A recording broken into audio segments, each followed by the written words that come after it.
हाँ जी बच्चों, तो देखो जैसे कि हम कंपनी लॉ पढ़ रहे थे और कंपनी लॉ में हमने स्टार्टिंग करी डेफिनेशन से कि जो कंपनी लॉ है उसमें कंपनी की डेफिनेशन क्या है या कंपनी किसे बोलेंगे या किसी को भी हम कंपनी बोल देंगे, तो वो हमें अभी यहाँ पे समझने की जरूरत है। जो कंपनी हमारी जो कंपनी डिफाइन है, इट मीन्स जो डेफिनेशन दी हुई है वो दी हुई है आपकी सेक्शन 2 क्लॉज 20 के अंदर। कहाँ दी है बच्चों, बताना जरा जल्दी से। Section 2 clause 20। अब यहां से मुझे एक बात आपको याद करवानी थी, वो क्या बात थी वो भी समझते हैं। एक्चुअली क्या है कि कंपनी लॉ के अंदर जितनी भी डेफिनेशंस हैं, क्या वर्ड यूज किया मैंने, जितनी भी डेफिनेशंस है वो सेक्शन 2 में है। किसमें है? सेक्शन 2 में है। अब हम यहाँ पे बात कर रहे हैं कंपनी की डेफिनेशन की, तो कंपनी की डेफिनेशन डिफाइन है सेक्शन 2 क्लॉज 20 में। किसमें बताया मैंने? Section 2 clause 20। तो हम इसे कैसे याद करेंगे? इसे याद करने का बड़ा ही आसान तरीका है, बहुत ही सिंपल तरीका। कैसे याद करेंगे? हम याद ऐसे करेंगे कि कोई भी व्यक्ति कंपनी क्यों बनाता है? जीरो टू हीरो बनने के लिए। क्या बोला मैंने? जीरो टू हीरो, तो टू जीरो, ठीक है। जीरो टू हीरो तो बोलो तो to zero. Section 2 clause 20। Now अब हमने कहा यहाँ पे कंपनी का मतलब क्या है, मायने क्या है। इन्होंने कहा company means a company incorporated under this act. Incorporated under this act. This act का मतलब यहाँ पे क्या है? दिस एक्ट का मतलब यहाँ पे 2013 एक्ट। अंडर दिस एक्ट का मतलब क्या है? 2013 एक्ट। या फिर और का मतलब क्या होता है? और का मतलब क्या होता है? या। और का मतलब क्या होता है? या फिर किसी भी प्रीवियस कंपनी लॉ, या फिर कोई भी प्रीवियस कंपनी लॉ। इस डेफिनेशन से हमें एक बात तो समझ में आ गई कि ये जो कंपनी का मतलब बताना चाह रहे हैं, ये चाह रहे हैं कि चाहे कंपनी इस एक्ट के तहत बनी है या कंपनी पुराने एक्ट के तहत बनी है। पुराना एक्ट कौन सा था? कंपनी एक्ट 2013 से पहला जो एक्ट था वो था 1956। तो इन्होंने ऐसा बोला यहाँ पे, लेकिन मुझे जो आपको सिखाना है वो इन डेप्थ स्टडी करानी है कंपनी लॉ की। तो अब हम यहाँ पे समझेंगे कि ऐसा क्यों बोला गया। इट मीन्स क्या बोला इन्होंने, पहले क्या समझो। इन्होंने कहा कि कंपनी का मतलब है वो कंपनी जो कि इनकॉर्पोरेट हुई है अंडर कंपनी एक्ट 2013 जो कि रिप्रेजेंट एक्ट है, या फिर कोई कंपनी बनी है पुराने एक्ट से। दोनों कंपनी इन्होंने यहाँ पे क्या कर दिए? कवर कर दिए। मुद्दा यहाँ पे ये उठा, क्या ये जो दोनों तरीके की कंपनी है ये यहाँ पे कंपनी एक्ट से कवर होती है? क्वेश्चन नंबर 1, ऐसा क्यों किया गया? क्वेश्चन नंबर 1, ऐसा क्यों किया गया? आप मुझे एक बात बताइए, अभी 2013 एक्ट है, यस और नो? अभी कौन सा एक्ट है? 2013। अब पुराना वाला हट गया, सिर्फ 2013 चल रहा है। अगर इस डेफिनेशन में पुरानी कंपनी कवर नहीं करते तो कंपनी लॉ का ऑब्जेक्टिव क्या है? मतलब जो कंपनी लॉ हम पढ़ने जा रहे हैं उसका उद्देश्य क्या है? उसका उद्देश्य कंपनी को सही दिशा में चलाना, कंपनी में रूल्स फॉलो करवाना, कंपनी को एक सही डायरेक्शन में लेके जाना, कंपनी में स्कैम ना हो, कंपनी में फ्रॉड ना हो। ये बात समझ में आई? अब मुद्दा ये उठता है कि अगर इस डेफिनेशन में यहाँ पे पुरानी कंपनी की बात जिक्र नहीं होती तो चाह कर भी नया वाला कंपनी एक्ट उसको रेगुलेट नहीं कर सकता था। क्यों? क्योंकि यहाँ पे जो डिफाइन की गई है कि कंपनी का मतलब क्या, कि वो कंपनी जो इस एक्ट के तहत बनी है या फिर वो कंपनी जो पुराने एक्ट के तहत बनी है, तो जहां भी लगेगा this provision is applicable to company. अब देखो मैं यहाँ पे एक पॉइंट लिखती हूँ, यहाँ पे एक पॉइंट लिखती हूँ, आप मुझे जरा बताना। मैंने कहा एक सेक्शन में लिखा हुआ है this provision is applicable, please ध्यान देना, this provision is applicable, this provision is applicable to every company, this provision is applicable to every company, this provision is applicable to every company। अब मुझे आप एक बात बताओ, मैं आपसे पूछना चाहती हूँ, इट मीन्स यहाँ पे इन्होंने कहा किसी कंपनी एक्ट का कोई भी सेक्शन बोलता है कि this provision is applicable to every company. Word क्या यूज किया? एवरी। वर्ड क्या यूज किया? एवरी। तो what do you mean by every here? What do you mean by every here? देखो इसी चीज के लिए आप मुझसे पढ़ने आए हो, और मैं ये मानती हूं कि अगर बच्चों को कोई चीज सिखाई जाए तो इतने अच्छे तरीके से सिखाई जाए कि वो जिंदगी में मात ना खाए। अब यहाँ पे मेरी बात समझना, जब भी कभी पूरे कंपनी लॉ के अंदर कहीं पर भी शब्द यूज होगा एवरी, क्या बोला मैंने? क्या बोला मैंने? एवरी। आप उससे समझ लेना कि एक तो यहाँ पे एवरी और एक यहाँ पे कंपनी, दो शब्दों का प्रयोग किया गया। एवरी का मतलब कोई भी, यस और नो? एवरी का मतलब क्या हुआ? कोई भी कंपनी। अब कोई भी कंपनी, इसका मतलब कंपनी भी कई तरीके की होती है, यस और नो? यस और नो?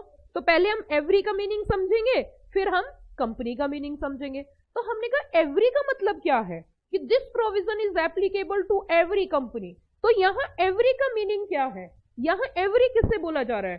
तो यहाँ एवरी बोला जा रहा है ओपीसी को, यहाँ एवरी बोला जा रहा है प्राइवेट कंपनी को, यहाँ एवरी बोला जा रहा है पब्लिक कंपनी को। क्यों मैम? मैं बताती हूँ आपको।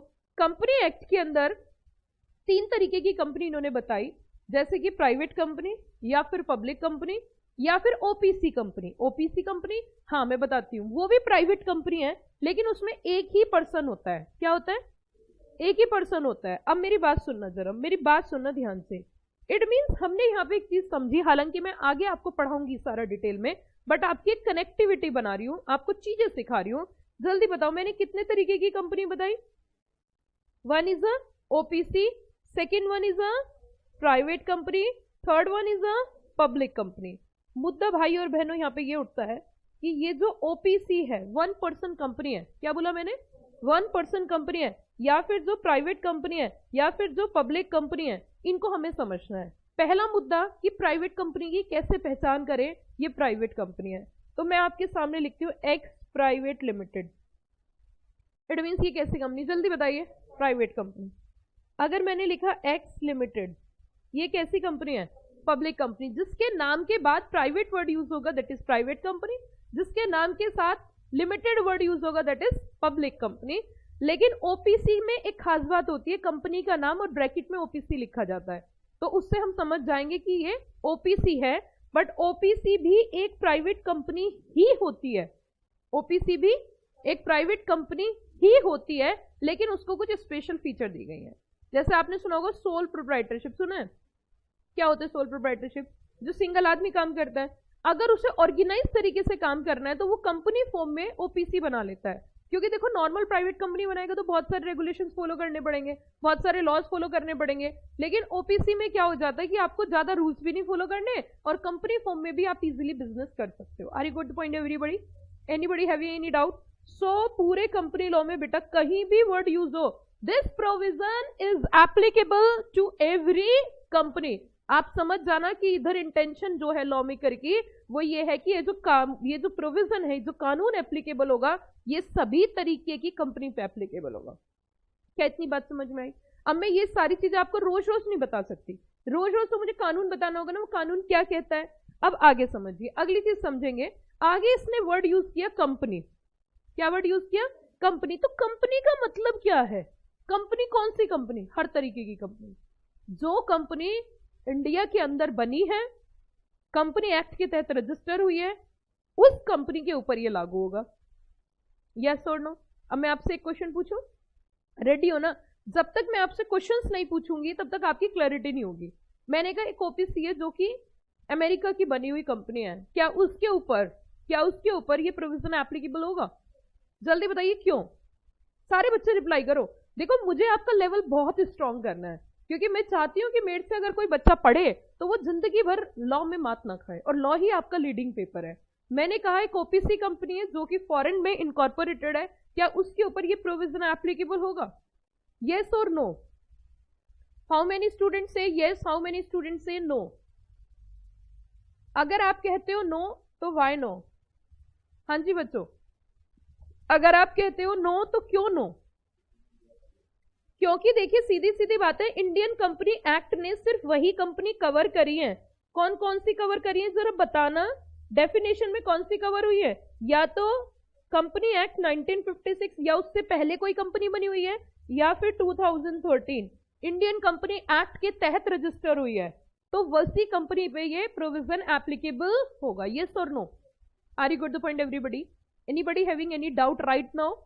इट मीन्स जब भी कभी लॉ में this provision is applicable to every company word use हो, तो हमें भाई और बहनों हमें समझ जाना चाहिए कि ये प्रोविजन जो एप्लीकेबल हो रहा है ये हर तरीके की कंपनी, लेकिन वो कंपनी का मतलब जो है, वो कंपनी का मतलब मित्रों बस यही है कि सेक्शन 2 क्लॉज 20 में जो डिफाइन है, या तो इस एक्ट के तहत रजिस्टर हुए या फिर पुराने एक्ट के तहत रजिस्टर हुए हैं। क्वेश्चन नंबर 1 थोड़ा डीप में लेके जा रही हूं, मैं मानती हूं कि छोटे बच्चे हो बट सिखाना है। अगर आपका लेवल मैं अच्छा कर दूंगी तो फिर आपको टफ चीजें आसान लगेंगी। सुनो ध्यान से, लेकिन कंपनी लॉ में कभी क्या मैम ऐसा भी हो सकता है कि फॉरेन कंपनी के ऊपर, दोबारा सुनो मेरी बात, फॉरेन कंपनी के ऊपर इंडियन कंपनी एक्ट एप्लीकेबल हो? क्या मैम कभी ऐसा पॉसिबल है? सुनो दोबारा से, क्वेश्चन समझो पहले। मेरा क्वेश्चन आपसे ये है, क्या इज इट पॉसिबल, क्या कभी भविष्य में ऐसा पॉसिबल है कि वैसे वो कंपनी फॉरेन कंपनी है लेकिन उसके ऊपर इंडियन कानून लग रहा है?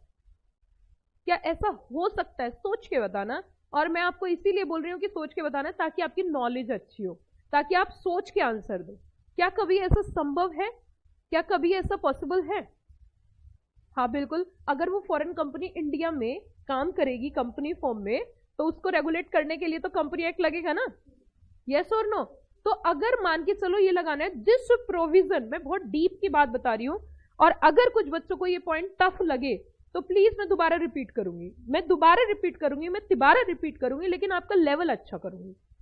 सुनो ध्यान से, मैंने क्वेश्चन क्या उठाया, क्या अगर कोई फॉरेन कंपनी है, बाहर कंपनी है, बाहर रजिस्टर हुई है, बाहर ही काम कर रही है, इंडिया से कोई मतलब नहीं, तो इंडियन कंपनी एक्ट लगेगा? नहीं लगेगा। क्यों नहीं लगेगा? क्योंकि इंडिया से उसका कोई कनेक्शन नहीं है। लेकिन अगर कोई फॉरेन कंपनी है, अगर कोई फॉरेन कंपनी है जो कि रजिस्टर्ड कहां पे है, आउटसाइड इंडिया, बट बिजनेस यहां पे कर रही है कंपनी फॉर्म में, तो क्या उसके ऊपर कंपनी एक्ट लगना चाहिए? Yes of course, why not? Reason is very clear, इसलिए लगना चाहिए क्योंकि उसका कनेक्शन इंडिया से। तो अब बताओ कैसे लॉ मेकर ने कैसे बनाया होगा, जरा बताना। हमने तो यहां लिखा this provision is applicable to every company. So अगर प्रोविजन ऐसे लिखा हुआ है तो वो तो फॉरेन कंपनी पे लगता नहीं। बताइए क्यों?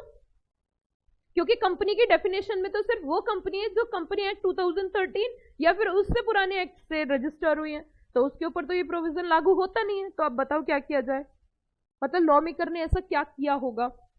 मैं आपको वो चीज सिखा रही हूं जो बहुत अच्छे लेवल के बच्चों को भी शायद आइडिया नहीं रहता, लेकिन आप सीखोगे, मैं सिखाऊंगी तो आप सीखोगे, पक्की बात है। उन्होंने यहां जब भी कभी ऐसा कुछ करना होता है, ऐसा जुगाड़ बिठाना होता है, तो कंपनी वर्ड यूज नहीं किया जाता। तो क्या बोला मैंने, क्या वर्ड यूज नहीं किया जाता? वहां वर्ड यूज किया जाता है बॉडी कॉर्पोरेट। क्या बोला मैंने? अब समझ लो बॉडी कॉर्पोरेट का मीनिंग क्या है। अब समझ लो, इट मीन्स हमें ये पता होना चाहिए what do mean by body corporate. ये बेसिक फंडा है आपके जो मुझे क्लियर करने हैं। आपकी आन बान शान और सम्मान सिर्फ कंपनी लॉ ही है। आपको इंडस्ट्री में जाके कंपनी लॉ ही पढ़ना है, डम डल की तरह नहीं रहना है। आपको इतनी डीप एनालिसिस मैं कराऊंगी कि आपको पढ़ने में ऑटोमेटिक मजा आएगा। मजा कब आता है सब्जेक्ट को पढ़ने में? जब चीजें समझ में आए। सीधी सीधी बात है। अब सुनिए ध्यान से, आपकी ट्यूनिंग इतनी अच्छी हो जाएगी कि मैं ही प्रोफेशनल पढ़ाती हूँ, मैं एग्जीक्यूटिव लॉ पढ़ाती हूँ और मैं आपको भी पढ़ा रही हूँ, तो आपकी कनेक्टिविटी उसी तरीके से मुझे बनानी होगी ताकि आपको भविष्य में कोई दिक्कत ना आए। पेपर इतना आसान आता है सीएस का, अगर किसी को अच्छी नॉलेज है, अच्छी तरीके से चीजें समझ के पढ़ता है, पास हो जाता है। बच्चा रट रट के पढ़ेगा, दिक्कत आएगी। बच्चा समझ के पढ़ेगा, कॉन्सेप्चुअली पढ़ेगा, पास हो जाएगा, कोई दिक्कत नहीं आएगी। Got the point? अब सुनो मेरी बात। इट मीन्स आप मुझे बताओ, जब भी कभी लॉ में लिखा होगा क्या, this provision is applicable to body corporate, come on reply, इसका मतलब क्या है? क्या मतलब है इसका? बॉडी कॉर्पोरेट एक ब्रॉडर टर्म है। अब सुन लो, बॉडी कॉर्पोरेट के अंदर इंडियन कंपनी भी आती है और बॉडी कॉर्पोरेट के अंदर फॉरेन कंपनी भी आती है। बॉडी कॉर्पोरेट के अंदर इंडियन कंपनी भी आती है और बॉडी कॉर्पोरेट के अंदर फॉरेन कंपनी भी आती है। इट मीन्स ये प्रोविजन अगर ऐसे कुछ लिखा है तो हम मान लेंगे कि ये इंडियन कंपनी पे भी लागू होगा और ये फॉरेन कंपनी पे भी। और वैसे बॉडी कॉर्पोरेट की बहुत बड़ी डेफिनेशन है, बट अभी के लिए बस कुछ चीजें क्लियर कर रही हूँ, ठीक है? पक्की बात? इतनी बात समझ में आई? अब मैं आपको एक चीज सिखाना चाहती हूँ, आप मेरी एक बात समझना। मैंने कहा company is an association of persons who are working together to earn profit. क्या बोला मैंने? कंपनी इज एन, बताना जरा क्या बोला मैंने? Company is an association of persons who are working together to earn what? Company is an association of persons who are working together to earn profit. अब मैं यहां पे आपको एक बात समझाना चाहती हूँ। इट मीन्स कोई भी कंपनी जो कि किसके लिए बनी है? प्रॉफिट के लिए, उसे क्या बोला जाता है? कंपनी। ठीक है, अब एक बात सुनो, एक कंपनी होती है सेक्शन 8 कंपनी। कौन सी कंपनी बताई मैंने? कौन सी कंपनी बताई मैंने? जल्दी जल्दी बताओ। Section 8 company. तो मैम ये सेक्शन 8 कंपनी क्या होती है, जरा बताना। सेक्शन 8 कंपनी मैम क्या होती है जरा बताना, पहले याद करने की ट्रिक समझो। सेक्शन 8 बोले तो स्वर्ग का गेट, क्या बोला मैंने? सेक्शन 8 बोले तो स्वर्ग का गेट। अब अगली बात सुनो, ये जो सेक्शन 8 कंपनी होती है पहले समझ लो, आगे चल के आएगा डीप में, लेकिन अभी मुझे कॉन्सेप्ट क्लियर करने हैं। ये जो सेक्शन 8 कंपनी होती है, इनको जो बनाया जाता है उनका पर्पस होता है दान पुण्य करना। क्या करना? दान पुण्य करना। अब मेरी बात सुनो, कोई भी अगर कंपनी बना रहे हैं जिसका ऑब्जेक्टिव दान पुण्य करना है, तो इट मीन्स प्रॉफिट कमाना नहीं है। यस और नो? और मैंने बोला दान पुण्य करने से स्वर्ग मिलता है, तो सेक्शन 8 बोले तो क्या, कैसे याद करवाए? सेक्शन 8 बोले तो स्वर्ग का गेट। सेक्शन 2 क्लोज 20 याद हो गया है ना? सेक्शन 8 कैसे याद किया? सेक्शन 8 बोले तो स्वर्ग का गेट। और स्वर्ग का गेट कैसे खुलता है? जब दान पुण्य करते हैं। इट मीन्स ये कंपनी जो बनाई जा रही है, इसका जो एकमात्र उद्देश्य है, जो मेन ऑब्जेक्टिव है, वो बस यही है, समाज सेवा करना। चाहे प्रमोट कर रहे हैं art, science, commerce, culture, sports, environment, इन एक्टिविटीज में इन्वॉल्व होती है। इनका ऑब्जेक्टिव प्रॉफिट अर्न करना नहीं होता है। लेकिन मुझे एक बात बताओ, क्या ये कंपनी लॉस मेकिंग कंपनी है? क्या ये कंपनी लॉस मेकिंग कंपनी है? Answer is no. ये कंपनी लॉस मेकिंग कंपनी नहीं है। ये कंपनी, हम अब अंतर समझना, कंपनी कोई भी लॉसेस के लिए नहीं बनती, कंपनी प्रॉफिट के लिए बनती है। लेकिन इस कंपनी का, इसका मतलब किसका? सेक्शन 8 कंपनी का ऑब्जेक्टिव सिर्फ और सिर्फ प्रॉफिट कमाना नहीं है। लेकिन इसका मतलब ये तो नहीं है लॉसेस अर्न करना है। मुद्दा उठता है कि इस कंपनी में जो प्रॉफिट होंगे, उन प्रॉफिट को इसी एक्टिविटी में लगा दिया जाएगा, लोगों में बांटा नहीं जाएगा। तो ये दूसरी कंपनियों से अलग कैसे हुई जरा बताना? ये दूसरी कंपनी से अलग कैसे है? ये दूसरी कंपनी से अलग ऐसे है कि जो दूसरी कंपनी है ना, वो प्रॉफिट अपने लोगों में बांट देती हैं, जो आप डिविडेंड के रूप में आपने सुना होगा कि profit is distributed among the share holders in the form of dividend. ठीक है, लेकिन सेक्शन 8 कंपनी में डिविडेंड के रूप में प्रॉफिट डिस्ट्रीब्यूट नहीं किया जाता है। किस रूप में? डिविडेंड के रूप में डिस्ट्रीब्यूट नहीं किया जाता है। इसलिए हम कह सकते हैं section 8 company non profit organisation. क्या बोलते हैं? Section 8 company non profit organisation. लेकिन इससे आप मुझे एक बात बताओ, क्या नॉन प्रॉफिट ऑर्गेनाइजेशंस जो होती हैं, जो नॉन प्रॉफिट ऑर्गेनाइजेशन है, क्या हम कह सकते हैं कि इनमें हमेशा लॉसेस ही होंगे? Answer is no. ऐसा तो कुछ नहीं है। प्रॉफिट, बस ये कहेंगे कि प्रॉफिट का डिस्ट्रीब्यूशन नहीं होगा, प्रॉफिट का रीइन्वेस्टमेंट होगा उसी एक्टिविटी में जिसके लिए बनी है। ठीक है, यहां तक कोई दिक्कत? पक्का? हालांकि आगे चल के सेक्शन 8 कंपनी आपकी आएगी, मैं आपको डीप में पढ़ाऊंगी। अब देखो यहाँ पे क्या लिखा है, However, an association formed not for profit acquire corporate life fall with the meaning of company by reason of license under section 8। क्या बोला इन्होंने? Under section 8 of the act. Section 8 company कौन सी है? Non profit organisation. Company described in many ways, अलग अलग तरीके से कंपनी को इन्होंने डिफाइन किया है। लेकिन अगर हम सारी बातें समझें तो हमें कंक्लूजन पे आते हैं कि कंपनी की एक सेपरेट पर्सनालिटी होती है। कंपनी की क्या होती है? सेपरेट पर्सनालिटी, जो अपने मेंबर्स से अलग होती है। मैं आपको बताती हूँ जरा। कंपनी का, मैम अगर रजिस्टर्ड होगी तो हो सकता है नॉन प्रॉफिट ऑर्गेनाइजेशन। बेटा आप जो क्वेश्चन पूछ रहे हो, मुझे क्वेश्चन समझ नहीं आ रहा, क्या कहना चाह रहे हो? Registered in the sense? बेटा Manisha, registered in the sense query आ रही है ना आपकी? नहीं, मुझे दिख रहा है, ऐसा कुछ नहीं, मुझे नहीं दिख रहा, बट मुझे थोड़ा दोबारा से टाइप करके आप भेजिए। हाँ जी बच्चों, तो मैं क्या कहना चाह रही थी, मैं आपको क्या बता रही थी, जरा सुनो समझो। मैंने आपसे कहा कि कंपनी का जो बर्थ होता है वो कैसे होता है? लॉ से। तो कंपनी की डेथ भी कैसे होगी? लॉ से। कोई नेचुरल पर्सन आए, कोई नेचुरल पर्सन जाए, कोई नेचुरल पर्सन जिए, कोई नेचुरल पर्सन मरे, कंपनी की सेहत पे कोई असर नहीं पड़ता। इट मीन्स कंपनी की अपनी एक अलग ही पहचान होती है, कंपनी की अपनी एक अलग ही एंटिटी होती है जो कि अपने मेंबर से अलग होती है। Got the point? थोड़ा सा आगे बढ़े हम, थोड़ा सा आगे बढ़े। चलिए स्टेप बाय स्टेप थोड़ा सा हम आगे चलते हैं और अगले कॉन्सेप्ट को पढ़ते हैं।